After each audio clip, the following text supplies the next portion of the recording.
Welcome, everybody, to another episode of the Fell into Food podcast. I am your host, Chef Jeff Fell. Today is going to be a blast. I have Noelle and Melissa from Governess, and we're talking all things CPG. And for those that don't know in that space, that's consumer product goods. And it's going to be a really fun conversation because, one, I've got two guests at the same time, and this is the first time we've even talked, but we have a mutual acquaintance, if you will. Maybe that's the best way to put it. But before we roll into some of those questions, maybe Noelle and Melissa take, a quick, 2 minutes to introduce who you are, your background a little bit, and then we'll dig into how Governess started. Sure. Yes. So I'm Melissa Blaser, founder of Governess. I started my career in big ad agencies as a copywriter and for the first 17 years of my career. So TBWA Chiat, Crispin Porter Bogusky, David&Goliath. And that is where I first got to work on CPG. So I did a campaign for Hillshire Farm called Go Meat. And then, I did a Pepsi Super Bowl spot. So got to work on like really big CPG brands, which was super fun. And then left after about 17 years, not left, but just went adjacent to work with founders directly. Building food brands. We work in CPG, not just food. So food, beverage, beauty, and climate food tech. And that's where we are today. And I'll kick it over to Noelle. Hi, I'm Noelle, head of design at Governess, and been working with Melissa for 5 or 6 years now. We are continuing to time has us passing by, but so I started my career actually as an intern in New York at Pentagram, and then have been moving my way west ever since. So then was in Chicago and worked at a small design studio, at a small design studio called Grip, and did a lot of work with Boca Restaurant Group. So worked with Chef Giuseppe Tintori, and also Chef Bill Kim did the mural at Urban Belly, actually. Did you really? No way. Shut up. You did the mural at Bill Kim's restaurant? Yeah, Urban Belly, yeah. Yeah, that's so awesome. Bill and I know Bill. We've done projects with some of the things that we do here. So it is such a small world. Small world. He's amazing too. He's just, one time my friend and I were walking by, we're about to go grilling, and he ran in and made us like a little spice and sauce toolkit to go throw on our meats. And it's just like, I love that whole community is so great. So yeah, and then after that, Chicago moved to LA, and then started working with Melissa in a different facet of food, which is packaged food. So from restaurant branding over to packaged food, and love of food follows. So we have been building small to medium brands ever since. That's awesome. Melissa, okay, you said you jumped adjacent. You'd been kind of in that CPG with some of the bigger guys in the space. But what made you actually want to branch out? What said, you know what, I can do this on my own? Well, I was freelancing, and then, I had actually done a restaurant with an interior design friend, Tatum Kendrick, who's amazing. And she did a restaurant interior for Jacob Bell, who's an ex-football player from the NFL in San Diego. And so that was called SoulCal. And she brought me in to do the branding, and messaging was a huge part. My words were all over the restaurant. And a lot of startups are down there. And Kiana Cabell from Kopari Beauty walked in, and they were starting a new coconut beauty line, coconut beauty brand. And she walked in and said, I want whoever did, this branding and the words on the walls. And I was like, and so she reached out to me. Jacob gave her my name, and she came to LA, met me. And then she's like, let's build a brand voice. And so that's kind of when I realized, like, oh, it's not just design. Like, founders really need a brand voice. Design gets like a lot. That's what everybody's sucked in by the visuals. But the brand voice, if you can do those together, it really pops and makes a personality for the brand, makes people really understand you and want to be friends with your products and your brand, and creates that emotional pull, I think, and it fills the emotional white space. So that's when I was like, oh, I can write all day. I'm a writer. And so we built this kind of like brand voice process for these brands and startup brands. And that's kind of our differentiator now. So yes, we do packaging design, and that's Noelle. She runs the design studio. We're very small too. We're 5 people. And we kind of like it that way. But having that messaging expertise, and we have a writer's room, and one of our writers is in London, and we pull different voices in, and that we build these robust copy toolkits in addition to doing packaging, visual design, all of that kind of stuff. So that's where I started as a messaging agency, because it's fun and I love to write. And then we kind of built it out from there. Okay, because we're on the subject of writing and it's such a hot topic today, AI, Yep. obviously, what impact, both positive and or negative, to you and your business, because it can obviously be a very powerful amplifying tool. Yeah. But from your perspective, especially because that's copywriting, I mean, Yeah. that's AI does a lot of that. What are your thoughts on it? On AI. So my thoughts are, if we ask AI to write a brand voice, it's terrible. Like, it's terrible in the beginning. We really have to, like, human creativity, and because AI is pulling from what everybody else has done. If you want something truly Mhm. ownable and differentiated and a voice for your brand, um, we have to have humans write it. And I pull, it's me and two other writers, and we build that first and create this like really robust copy toolkit of actual messaging, and we Mm, find it with the client. We don't know the voice. Do we poke holes and go, do we swear, do we go safe? We don't know what it is until we start writing yeah. it and the client reacts. You can't really do that with AI. What you can do after you have that beautiful copy toolkit, the client can then take that, load it into AI to create more in that voice. Okay. That makes total sense. Yeah. So when you're creating the voice of these brands, and you're seeing reactions to what they're saying. Is the driver when writing and creating the voice, is it dialed in towards, what they want? Is it a mix of also what the market wants? Because I've seen a lot of stuff that come out and people are like, I love this. And I'm like, your product sucks. Not even on the marketing side, just even if it's a taste thing, people send stuff and they're like, Yeah. hey, can you try this? It's the greatest thing since sliced bread. And then I try it and I give my truly honest feedback. I'm like, I'm going to be very blunt and honest with you. This was not good. And I'll give them all the reasons, all the things. It was too spicy. It was too bitter, whatever it is. So, how do you then work with those founders on creating that voice? Yeah. Well, first of all, that's how we met, is because you reviewed Realm's product. They sent it to you, and I saw your video. I'm like, oh my God, he gets it. Because it is like crunch your brains out is one of our headlines, right? And you really Hmm. is the crunchiest thing I've ever tasted. It's amazing. But you gave a great review on it, and my kids love it, and you said your kids love it too. Anyway, so how do we create the voice? We start from the beginning. We start with ideally we have our consumer research and brand strategy team work, like, talk to consumers, find those insights. Why are they buying? It's not just the what, it's the why. Mm-hmm. What is that emotional pull that makes them want to buy, and building this brand world around it. So we get a lot of those insights. We get like 5 messaging buckets. What are the reasons to believe? Why, you build that first. And then from that briefs our writer's room to know what to write. And we have a lot of fun. Our messaging is very approachable. It's funny, it's witty. That's kind of our style. And then that goes at the same time as design. So we kind of work together and all pops in the end, and design pulls our language and that kind of stuff. So I think it is a fact finding mission to a voice finding mission where we don't know what it is. We don't know. The voice kind of builds itself, and we hit on something, Hmm. and the client loves it. And it's this iterative process that we do. And it's a really intensive 2 weeks that we do it. And we build these, and it all comes from these like key insights and based on the consumer, really. It's all from the consumer, who they are, what are their motivations.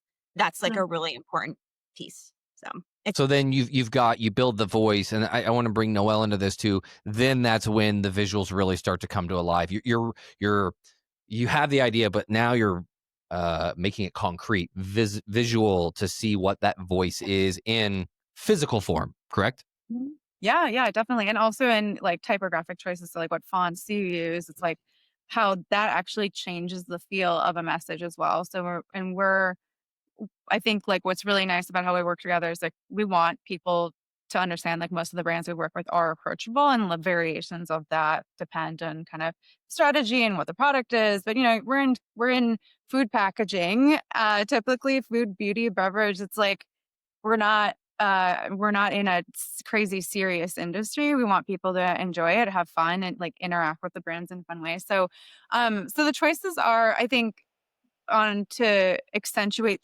all ladder up to everything we've already done, right? So what does it taste like? People love it. Why do they love it? Okay, what do we say about it? Okay, how do we then show it? And then that's just a process of, um, choosing different things that are appropriate to what we're trying to communicate. So it sounds kind of vague, but we could like, dive into one of our clients, for example, Joon, which is a pistachio brand. They had this recipe from Alex and Cody, but are the founders, and Alex's grandmother had this recipe that's like 300 years old from Wow. Georgia. And so it's they brine the pistachios instead of roasting them.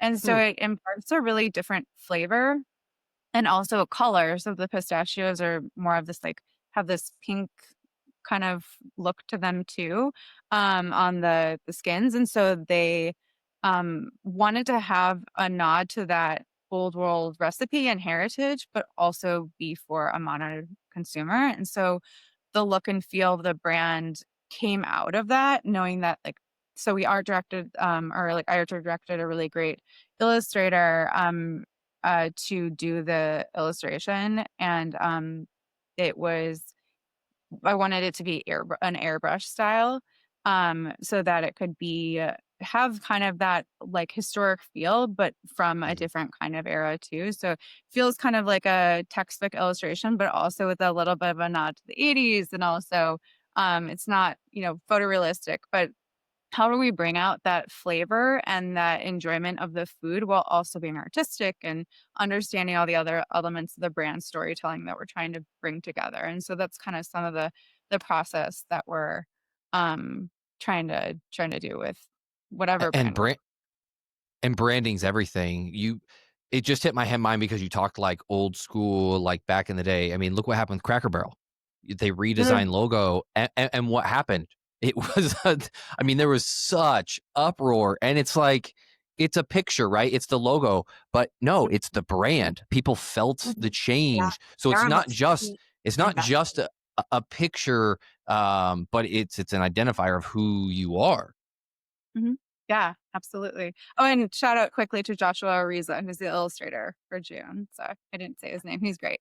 Yeah, and Cracker Barrel is, it's really interesting too, because we talk, Melissa and I, and our, our customers and clients, and we all talk about like branding, how there's a lot. And I think people bring about like, oh, minimalism or things getting stripped back. Sometimes that's really necessary, but for Cracker Barrel, what made it interesting is like all the complexity of like and funkiness and kind of like kitschiness.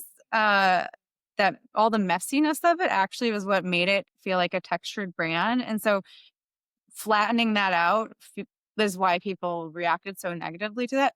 There might, if you're working on an like aerospace company, having like really clean technical visuals and brand make a lot of sense. But like it's just like thinking about the whole world of a brand is also what we do. It's like world building. So we're going to kick back into the realm how we kind of met initially. I absolutely love Lauren and Elise. I work with Elise more than Lauren, but the pair of them, their energy, their vibrance. So Melissa, like talk about when you're looking, it's probably a two-way street, kind of like an interview of what you're looking for in these founders or these brands. And then kind of the flip side, like what they're looking, on the cross side from you guys. Yeah, I mean, well, we started working with Lauren and Elise when we did the smoothies. So we've been with them for so many years, and I think you know them from Smoothie World as well. Yep. And Yep.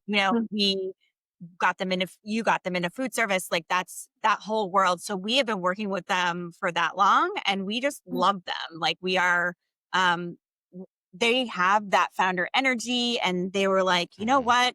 Now we want to create a snack brand, and we're like, okay, let's do it. What's it going to be? Like we were there from the very beginning. I think the smoothie business, they let it be what it is, but they had so much heart for, we want to build a snack and we want it to be this and real food. And it was like we are just so impressed with them, and they're so, as you know, so lovely to work with. And so we were like totally on board, and I mean, so they were an existing client. That's how, we just kind of brought along, we were brought along on the process. But I think that was so exciting because our strategist Goldilocks, we brought them in, or they brought them in too.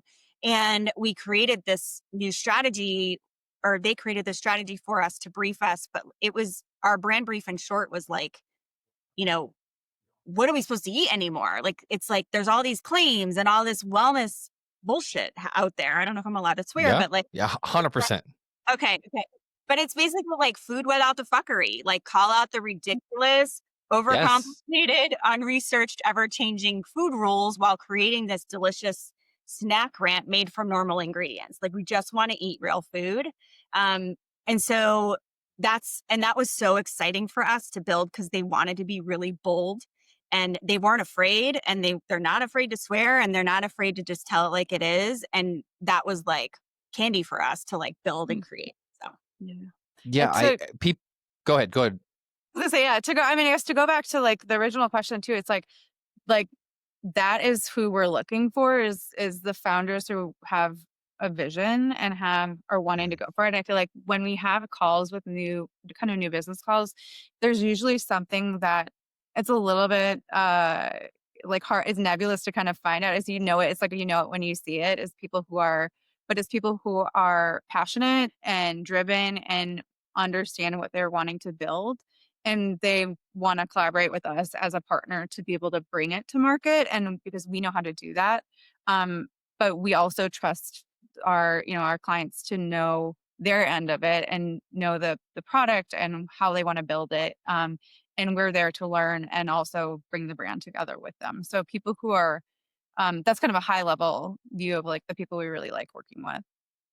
Have there been times when you've done these calls or interviews to a degree where you either A, love the people and hate the product, or love the product and hate the people, and you just passed because you wanted both? Or is that a thing? Do you want both, that you kind of, I'm not saying you have to believe in a product. I think most people that are in our space, it's much easier to create and develop when you also believe in the product that a company is putting forth or a founder is putting forward.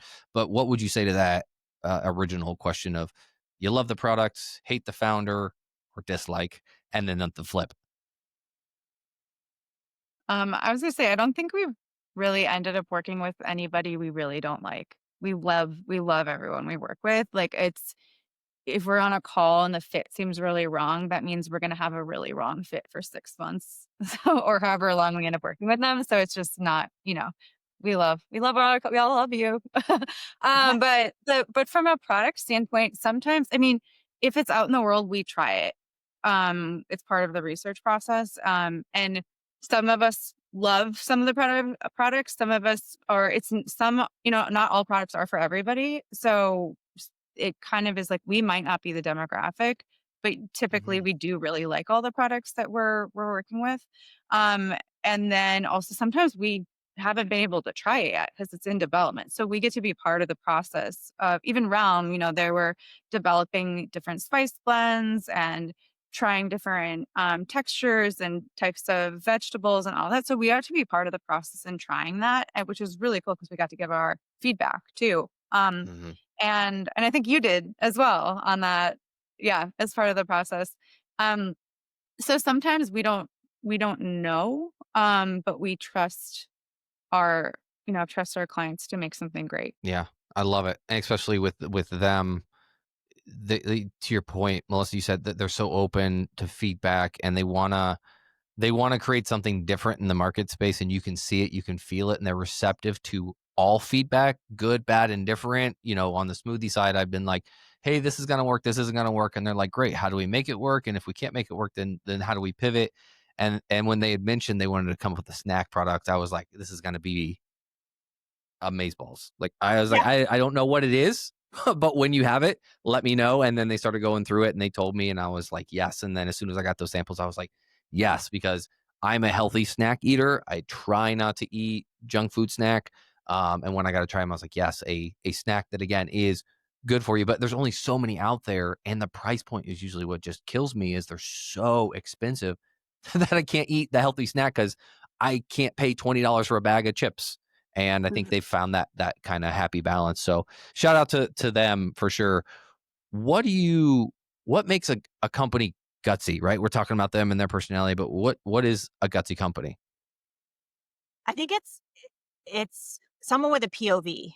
They have a unique point of view that they don't want to be like everybody else. They're ready to do things a little differently, and that could be in you know in their product. It could be in the branding. They have this personality. Not all founders want to be founder facing brands. So some do and want to be the face of the brand because that's their personality, and some don't. And that's neither way is wrong. Both are cool.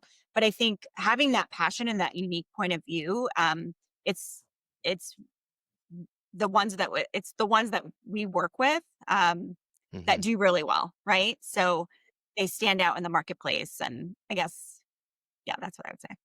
Yeah, because they also like if you don't what do we always say is like you don't stand for something, you don't stand for anything and people don't love you, people also aren't going to hate you. If you're just in the middle with no point of view, yeah, you might get some people who like you, but you're not going to have people who love you. And so gutsy is really being able to put a stake in the ground and say this is who we are and that is who we work with because that's what we define with our clients. And so almost like them even coming to us and allowing us to do our work makes them kind of in definition a gutsy company because people who don't want our approach won't work with us. So yeah, so we tend to be really lucky and have people who have the point of view and want us to bring it to the world. Yeah, and the brands you work with, from what I saw, are pretty conscious, good for the planet, good for people. Why was that lane the one you chose when there's so many you can go down? I think better for you is, it's a within CPG, the better for you CPG is kind of what we love. It's how we eat. We eat healthy snacks. I have kids. I think that's our own belief system. I feel like we love that space, and even clean beauty and all of that with climate food tech. We've worked. I love telling that story too. Lower Carbon Capital brought us to minus coffee, and that was like a planet forward kind of unfuck the planet kind of thing. And that was like super exciting. And so I like being able to tell these stories and talk about the brand in a different way so that, even like with climate food tech, for example, it's like nobody wants to eat science, but they want it if you warm it up and you tell the story in a right way about the planet or, and the planet is not all of our clients. It's like, some of them, but that it's just a really exciting opportunity to tell that Mm. story and, in a different way. So Yeah. And I will say too, like we're not um like blind to the fact like we're in packaging design and packaging is part of a waste system as is all consumption, so we think about wherever we can it's like can we reduce parts of the packaging, can we where are places we can use better materials. It's tricky in food to be honest, it's like things have to be shelf stable and food safe and that's a really hard part of our industry that people are making solutions and that's exciting, but we try to do the best we can and um I don't know. That's so we can't, we're trying to do it all, but we have limitations too. Oh yeah, for sure. We've brought up the word story quite a few times. I'm a big believer of a brand not only needs a voice, but there has to be a story that's told within from that voice, if you will. mhm. What do you I know it's a collaboration, but again, maybe it's just for somebody who's starting out, right? They're thinking about starting a brand. They're thinking about starting a product. What should they be thinking about when they're thinking about their voice, and then ultimately, what's their story to tell? What would you say to some of those new founders? I mean, it has to come from something, right? They're not just coming up with it to make money. Like, what is their why? Why did they create this? That's like usually the backing of any great founder has a why. They created this because there was a need in their life or somebody else's life. Um, and they really believed in it. So, for example, with Rum, it's like, you know, they were bored of these wellness gurus' life stories, right? And they wanted to push against that. And so they imagined a POV that would feed Thelma and Louise on a long dusty road trip, right? So Realm, they want the primal joy of versus like the food pyramid scheme kind of thing. Snacking with a refreshingly honest point of view. So it's a veggie chip at the end of the day, a delicious one. But the only thing is this, that this product cures is the munchies. It's not going to be wellness. So they really wanted to push against wellness culture because they were like tired of it and sick of it. And that's what brought us to where the packaging and voice is today on that branding. But then how does one tell the story? They have the why. They Yep. figure, okay, I want to go against this. How do you tell the story in the marketplace that's going to be successful? Anyone can tell a story, but how do you make it successful? You hire us and we'll help you tell. Yeah, I think it is. I think it's talking to consumers. You gotta talk to consumers. That's who's gonna give you what are they looking for? Does this story resonate with them? We have a brand we're working with right now, and their founders call customers all the time to talk to them. And I think that's really valuable. Um, and a lot of it's testing it out and putting it out there and what is resonating with people and getting that feedback. So I think building the voice is, if you're not a writer, you gotta bring in writers to do it. I don't think that's natural for every founder to do. That's why they hire people like us. Mhm. And just thinking about like a successful brand, especially now, is like there's a billion touch points for how people are going to interact and see you. So it's like if you're in retail, you're on shelf. That might be the first time someone ever comes encounter with you, or it's an ad online or like social media, or someone comes across the website. So there's all these different touch points, or a pop-up event, sampling. So all of those places are places where there are opportunities for brand building and success. So, like telling the story, how do your salespeople talk about the brand? How do your ads talk about the brand and look? And how is your photography done? And how is how's your packaging displayed? And what's your sell sheet look like? And what does it say? So, all those little pieces are part of that role building that we talk about. And so, how does it make it successful? We do everything we can, but then there's a marketing team and business building after we lay the foundation for the brand to be successful. And then, they have a business plan to go ahead and work with it, but we create all the pieces to make that possible. Yeah, and I ask a lot of these questions selfishly because, as I've had my own thing for now almost 2 years and don't have a product per se. It's mostly services, but still, I think even with service, you have to build a brand. You have to build awareness. People have to know who you are if they want to use you. And so Mm. I'm still on that journey of telling a story and finding, exactly what that niche is. So, Mhm. so some of these questions, you're like, wait, it's a Yeah. little bit selfish on my own end of figuring it out That's because I do a lot of storytelling for equipment, so less food, but more pieces of equipment in the kitchen. And what is that story is a little different. It's not always about the founder and this and that because again, it's not a physical consumption product. But we have to try and figure out how to tell a story on a piece of equipment, and that could be challenging in and of its own right when it's one piece of equipment that does one specific thing. It's how many right. angles can you attack it. So Yeah. that's why I ask some of these questions for my own selfish wondering. Yeah, I think let's talk about it. I mean, you are super relatable. I saw you on LinkedIn. I was like, oh, like I'm gonna like reach out to that guy. Like that's part of your story. You're very relatable. How you talk, it's very human. When you talk about a big piece of equipment, like how is that going to help humans, or what is it? That's like classic advertising, right? Like find that Hmm. human truth and what that is. That's really the crux of it is like pulling that in. That's going to be relatable to your audience, and warm it up. You know. Yeah, I've been trying. I want to be the real person. I've been around. I was in corporate America in the food industry for, oh, well, 15-ish years. I saw all the shadiness, the nastiness that goes on. And it kind of reminds me of like food products, right? The shadiness, the nastiness that goes into a lot of these food products that are out on the market. And I was like, why not just be real and me? And eventually enough people will see it, right? And want to cling on or be a part of said journey versus being someone that's fake and everything has to be perfect and everything is fucking unicorn and rainbows and sunshine when it's not. This this shit is hard. It takes a lot Uh-huh. of work and effort for any company. Um, so how did you, like, in the beginning you had that one client, but how did you really grow and get your brand? How did you define your own brand voice and tell your story? Well, so it was very organic, right? So I worked with Kopari, their investor group, and Light Ventures kicked me over to Suja Juice. They had Suja as well. And so went there, did the brand voice thing with Heather Cox was the CMO at the time. I think my manifesto was still on the wall at Studio HQ. And then when she left there, she took me with her to uh, join as she was the GM of Clio Snacks. And we rebranded Uh, Clio Snacks. And that was in 2018. And that was when I was like, we rebranded them. It was voice and visuals and photography and all of that. But the packaging still stands today. It's the same pack.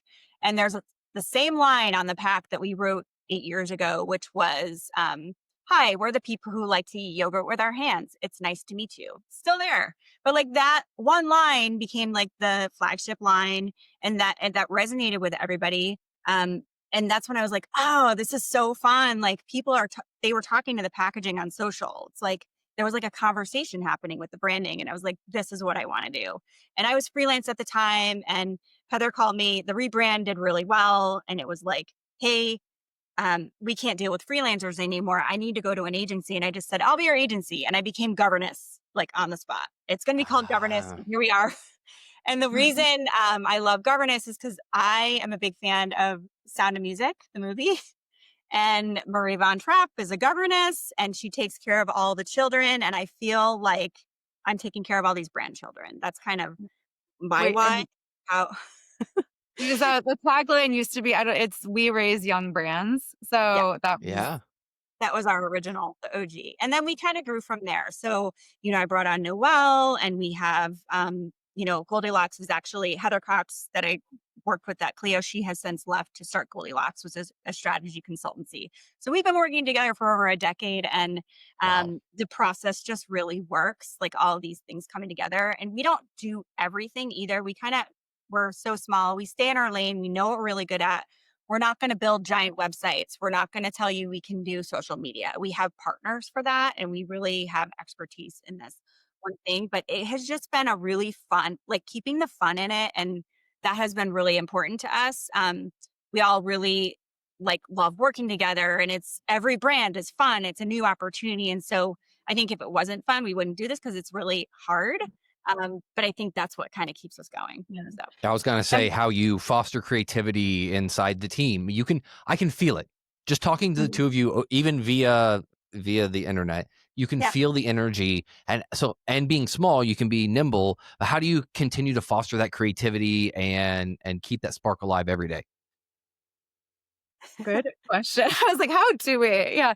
I mean, I think too, like we take care of each other. I think that's a big thing is Yeah. like if somebody needs time or space and because we're small and we care about each other, we allow for that. And yeah, I mean, like speaking of the messiness, it's hard. Like we all go through life changes and have hard things happen. And sometimes clients are tricky and work is tricky. And I do think having a really, I mean, speaking of the human connection, like having each other for support is really how we kind of have a foundation of that. And it's how we keep going is because we want to grow together. Yeah, like our Slack, we don't talk shit about anybody. It's a very No. like positive bias on everybody. And I think that's like it's just the nature of who we have, which Mhm. is full. And I don't think anybody like someone who came in with a negative bias, like they wouldn't fit. It would be very Mhm. apparent, but we just really love each other and love the work we're doing. And I think we're always like in Slack, like sending funny stuff or, hey, I saw this, like keep the inspiration going. And we all get together and we have retreats and we like make sure to like keep the fun happening. So Mhm. How big do you take this? Right, it's a small team. Some people have big aspirations. Is it just picking more clients? There's always a fine balance of how far somebody wants to go, and then usually, unfortunately, that's when you see all of a sudden they turn into the ugly corporate yeah. monster. How big does Governess go? Where does it go from today on? I think we can grow. We have ambitions to grow bigger for sure and do more things. I don't think we ever want to be a 100-person company. It's just not who we want to be. We like being small and it works for us. I think we can grow a little bit. I do want to hire more people and get to a certain point, but never like where I'm not in the day to day and I'm not talking to founders and I don't have ambitions to do that. So Yeah, Yeah, we like to it's get our hands dirty. yeah, it's you can, but you're so much more nimble when you're small. That's the beauty of it. Is the turnaround time can be so much faster than all the red tape you have to go through. As you know, the layers of thing. Hey, can I do this? Well, we got to go up another rung, and then another rung. And no, wait, we got to go adjacent now and make sure that's approved. Oh, wait, that's got to go up another rung, and then by the time it circles back, it's 8 months, and whatever it is you're trying to get approved, you're like, this is it's not going to work yeah. now. Like the world has changed, and now this doesn't work. So I think those small teams definitely allow you to be able to accelerate, a company much faster probably than a bigger agency. You're exactly right. And take risks. Take risks on people who, maybe nobody else gave them a chance, but we really believe in them. Like we can make those decisions and make those choices and you have more fun when there's less layers. I think you can, you know, not be so afraid to do things. Yeah. Where do you think brand storytelling is going over the next few years? We talked about that minimalist, but it works here and there. Where is the trend going given the state of the world today? Noelle, you want to talk about it from a design Yeah. point?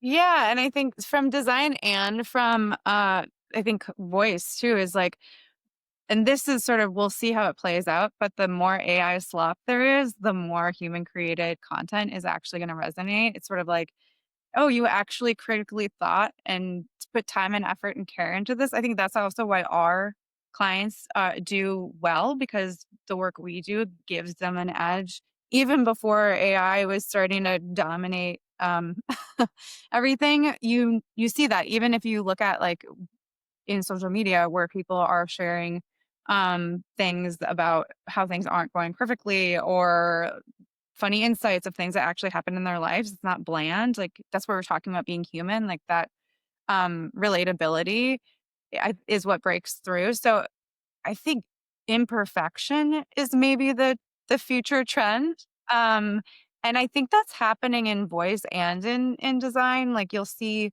there's a lot of super clean minimalist design. And now we're kind of going more towards more hand on things or funky weird layouts or maximalist or things that are not perfect, because, and hopefully it's not just because AI like didn't put the right words on something, but you can tell when it's that versus what somebody Hmm. created. And but I think imperfection uh like on imperfection on purpose is, I think, where the trend is probably going to be going. Do you think you can just do that? Because then it almost, I'm playing this in my head. It's almost like you're thinking, okay, I want to be flawed, but I'm going to present myself as such. Or is it just being natural? Or is it more just being natural and then what comes across that is flawed in whatever brand it is? That's what's Yeah. going to come across more so than, okay, let's not be perfect. So then let's do this, Yeah. which in reality, you're actually playing the same thing of you're trying to do Saying, exactly what you're saying. Does that make sense? Yeah. Yeah, totally. I think, and maybe it's like the imperfection on purpose. It's more just like be human. Yeah. Like, yeah, Yeah. which is, I think that's a great question, because it's not just, I think too, in a lot of brand systems and voice systems and visual systems, it's like, follow this, use this color here, use this headline here, always use this. Whereas like the way things are going is like the system of a brand and the way people interact with a brand is not a corporately controlled, like you have this TV spot and then you have, this newspaper ad, and that's been happening forever. I mean, since Hmm. the internet. But now, because there's just so many more brands, the more authentic you can be, the more human, the more layered you are, the chance you have to break through and connect with people. So maybe it's not the imperfection, but it's more just like letting things be more honest. And that's more of a voice situation versus like with design. I think you do need to have some structure and system, but then allow for creativity to evolve it. That maybe is what is more what I'm getting at, is like not so rigid and controlled and like polished as much as it's, hey, if like your social media designer decides to like do a bunch of other stuff with the design, but it still relates to the brand, but it's interesting, like great. Like that's still part of it is but making it feel like it's part of that personality. Yeah. Yeah. What some of the projects you're working on now, I was looking through the website and I love your website. Maybe give some insight. What are some of those cool projects you're working on now? Again, not doesn't have to be just food because I know you guys are doing more than just food, but since Yeah. we're on a food podcast, we'll start with Yeah. those and then branch into some of those others. Well, we launched, so June, we talked about June pistachios. We launched them this year. And we won a first place die line award for that. That was very cool. Awesome. And then we also launched House of Yes, which is a new kids snack bar by Ckery and Michael Lewis, and they live in Connecticut, which is also where I'm from.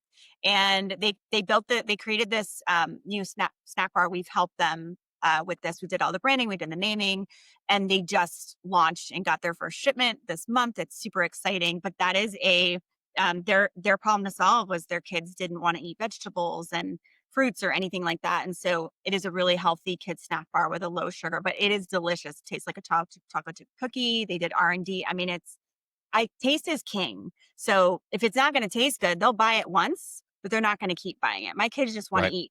shovel these in their mouth all day. So that that says something. So that's really exciting. We also rebranded Kelsey's, which is like a raw food brownie bite, and it's in the refrigerated section, and they're lovely as well. Noelle, I don't know if we want to talk about them real quick. Yeah, they're really great. So Kelsey and Cassandra are the co-founders, and they already had product to market, had really great product, but it just kind of wasn't popping as much against, because in the fridge set too, you have a kind of a smaller area to Yeah. display, a little Yeah. bit recessed. So it's just a different challenge, and also the way that people shop the fridge section is really different than how they shop the aisle. It's slightly less like impulse purchasing there. And so they needed something that would stand out. So we started with strategy. And so that was how are people shopping this? Why do they love it? Why do they love the taste? And so we speaking of, oh yeah, do we like the products that people have, and like what do people say about them, is like really liking a healthier, better for you brownie bite.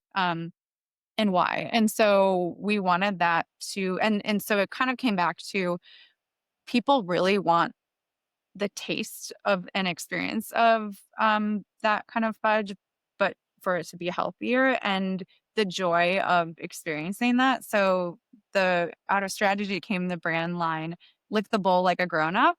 So Mm, just like that joy of just being like, oh my God, I need this in my mouth right now. I need to lick the whole bowl. And so that line actually is on the front of the new packaging because we wanted to bring that emotion through. And so the packaging is more minimalist, with going back to minimalism where it works.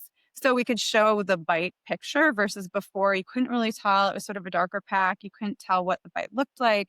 And that way too, you could have the big headline on the front too, and have the brand stand out in that shelf, refrigerated shelf. And so that's where some more minimalism works, because sometimes you just need something to pop. And then there's a checkerboard pattern that is inspired from kitchen tiles, because Kelsey, her mom was a raw food chef, and so that's how she learned how to make these. And so her experience of growing up in the kitchen and working on food with her mom is a special memory that's really not baked, because they're not baked, but baked into the brand. yeah. And so that's also why that motif is there, and that comes from that storytelling. Even if people never know why that's there, it's still a Yeah. decision made from the brand story. I love it. I love it that it's still telling the founder story. to your point, whether they know it or not, like a lot of people probably know it now, but when my logo, it's a corn microphone. Well, I grew up on a tiny little farm, literally in the middle of a cornfield. My dad took a plot of land that he was given from my grandfather, and he built our house. So I literally grew up in a cornfield, and maybe it's a woman thing, because my wife, I worked so hard on logo and colors and name.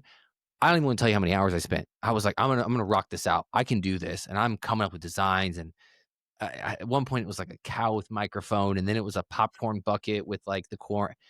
I tried everything, and I was sending them to my wife left and right. I'm like, "What do you think? What do you think? What do you think?" And she's just like, "These are all dumb." I was like, "What?" She just straight up, no filter, and I was like, "Oh, okay." She goes, "Just do something from like you're from the country and like the cornfield. Like, why don't you just do like a corn microphone? Like, it kind of looks like a microphone." And I was like, I just bit my tongue, and I was like, "She's right." And I did my first iteration, and I was like, "I like it," and I've just recently updated it to a little more modernist. But I was like, it's something as simple as that, but it came so quick to her. I was like, "Wait, what?" And again, my ego didn't wanna accept it. Same with the name of the podcast. I was like, what do I call it? How do I tell people what I do? And she's just like, she comes up with the name. She's like, "Why don't you just call it like Felon Food?" I was like, "You I was like, again." so I don't know You if it's like a woman her. because your wife is like creative. So I feel like, yeah. She just had the thing. But I think what I'm trying to get at is that we can overthink some of these concepts so much, and we're so worried about what everyone's gonna think, when in the beginning, probably, to your point, you rebranded a brand that had already been out in the marketplace. It just needed a refresh. It needed a new pizzazz to it. But they clearly had something that was working because people were buying it and they were in the marketplace. So I think people just need to think less a little bit sometimes about the beginning of it. Um, you may think otherwise, but that's just kind of what I think. I think we just overthink things in the beginning. There's different strategies, right? So that's yeah, absolutely. First of all, designing for and or branding yourself is the hardest. Like we struggle with that all the time. We're like, when you're trying to talk about yourself, it's very hard. So kudos that you do it and did it. But the other thing too is like with starting out, like there's kind of a couple approaches. One is like if you're bootstrapping or starting up and you want to find out if you have product market fit, doing that the way that Kelsey's was like they grew and they had this product and then they got to a point where like, okay, we want to grow more. Then we came in. So, or there's brands who are like, we want to hit the ground at 100 miles an hour. And so Mm, that's when you spend more time up front. And when you're launching and get into Whole Food buyer meetings or, trying to get into Target right away, or building a crazy direct to consumer platform like that. There's different approaches. So, but it kind of depends like what you're trying to do and what your strategy is. So yeah, sometimes you just have to start sampling and go out to farmers markets and bootstrap. And sometimes if you've done it before, you know how it works, you can kind of just, hit the ground running. yeah. Do you? Maybe it's collaboration. Do you guys help a brand with like, hey, you should go retail or food service because they're completely different sides of the road. Do you help them with that process, or do they kind of say this is the route we want to take, and then you guide them along that path? I think it can be either, right? So a lot of times they come in and actually nobody's ever come in and go, we want to go straight to food service. Everybody wants to be either D2C or retail. A lot of what's happening right now is everybody was D2C. Now they need to go retail. And that is a Mm, packaging change because things on shelf have to be designed differently than on yeah. D2C, right? So that's a lot of the reason for a rebrand or why people come to us. And then the other side of it is Goldilocks, our strategy partner. They've been operators like at Clio Snacks and at other Mm, brands, and so they have that operator hat on, and they can do a go to market strategy. So that's also they're brilliant at that as well. So they can look at it and go, you know what, this is your go to market strategy. We see you going here, here, and here, and this is your plan. So a lot of times, like we'll bring them in if the founder needs that part. But with Realm, they wanted to go, they were direct to consumer. They wanted to go retail. And then they started talking to food service and they were like, oh my God, there's a huge opportunity here. So that was a very organic way that they got into food service. So mm. Yeah, I don't think a lot of brands think about food service, or like that's not their to your point, they don't think about it, but the market is massive, it's very predictable, and that's what, a lot of they just want the people see it on the shelf and they think flashy and consumer, but yeah, hit up food service, sometimes people, listening, Yeah. because it's a market that can help you grow your brand, and then you can go jump over to retail because you've got the sales, you've got the establishment kind of already set, so, Yeah. But what do you um, Realm is going to go into food service and retail, right? You think yeah. that will play really well in food service? You think? I do because if you look at my specialty was education, and if you look at everything from these high schools to colleges, the way the food trends are, right? The groups that are going through, they're more conscious about what they're eating. Um, Most of them have C stores. I've seen high schools that look like colleges because that's how they're built, and they're I don't know, that's for recruiting purposes, as crazy as that sounds, like some of these sports programs and other programs they wanna get kids in, and that food service is just another way of saying, "Hey, look what we can provide for your Okay. student." Full coffee bars, Yeah. C stores, it blows your mind at how much there is, and then obviously college, every college, decent sized college has C stores and retail outlets.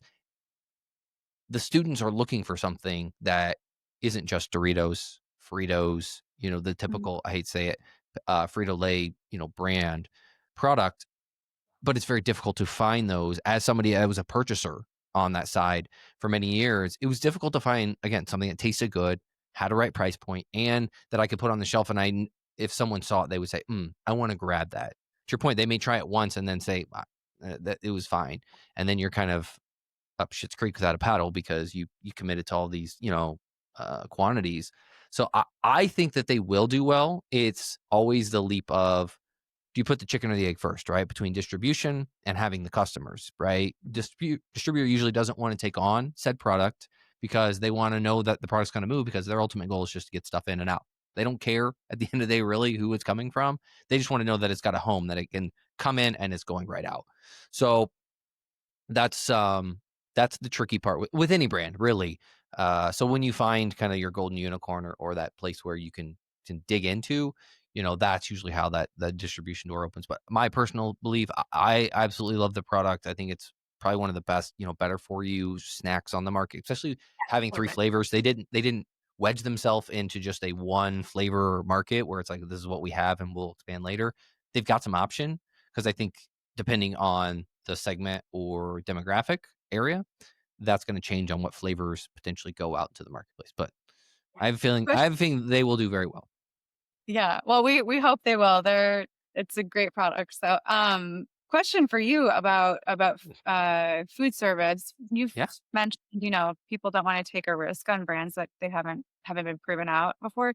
So do you find that mostly brands will do better in food service once they have proven retail traction and velocity, and then it's an easier sell-in? Or have you found, you said, oh, hey, maybe try going food service for super food, I can't talk, food service first, and then trying to also have a retail distribution strategy to consumer facing. Have you found either way to be more successful?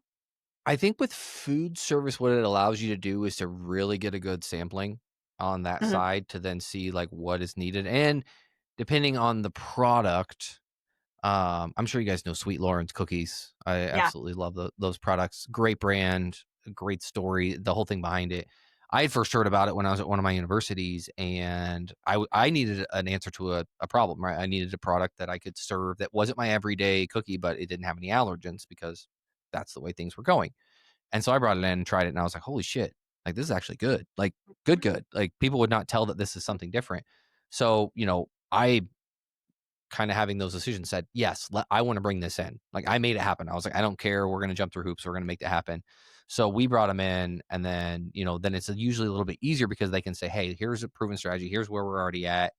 Um, and then on food service, what can be difficult is a lot of the food service management companies can get so big that everything has to be in the perfect buckets for them, and there's so much red tape to get through the layers unless you truly know somebody that's in a position that can kind of sneak it under the radar, if you will.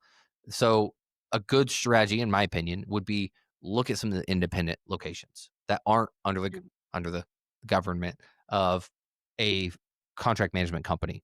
Look for those because they have their own ability to buy what they want. And if they truly like something and they sample it to students and they buy it, they'll buy it.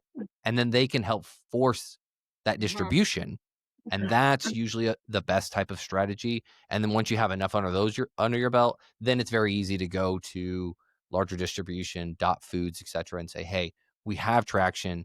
Add this in. You're gonna see instant sales because we already have it, or you're moving some of that volume that's direct and moving it into because most places have in some capacity, whether using their broadliner because a lot of broadliners pick up from every day. You can use that route or going direct. That's usually the inlet. And I know Dot's getting harder and harder to get into because of their model and what they've done. But usually the golden key is Foods for a lot of these brands. Cool. So we'll just say, come talk to Jeff. But that's really interesting, I guess, like knowing too, it's like there's, the labyrinths to, of course, navigate no matter where you're trying to get, which channels you're trying to use. And we find that too in retail, knowing the right ways to approach it are key too. So. Yeah, because everybody wants in. Everybody wants to give you samples. Yeah. But you still have to weed out what's good, what's not. And to your point, some of that's market testing, which can be difficult because what demographic are you looking at? What age group? All those type of things. And one person's opinion isn't going to make or break. So that can be difficult. They send something into, a home office and 4 people taste it. 1 likes it, 3 don't. Well, what usually happens? It's shot down. Although the masses may say, no, this is really good. We really want it. And then you bring it in anyway. So there was a few products, I don't know them off the top of my head. I was like, this tastes like absolute crap. But we would do some studies with some students. They're like, oh my gosh, we love this. And we'd bring it in and it sold well. My palate is different. My palate's different than that of a 17, 18-year-old kid. Yes. So, yes, and that's what people don't understand. Well, when you spend decades refining your palate, that will happen. So it can be difficult. I know we're coming up on time. So hit us up. Where do people find you if they want to see what you guys got going on? Yeah, you can go to our website at wearegoverness.com. You can go to our Instagram. Is it also at We Are Governess? I think. It's at We Are Governess. Yes.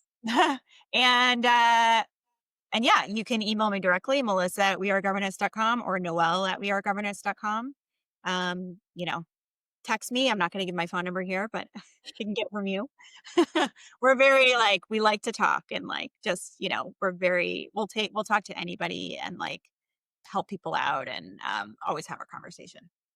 Yeah, can definitely tell that you and your team, what you've built, that if you really are a brand looking to build and grow, great group to work with.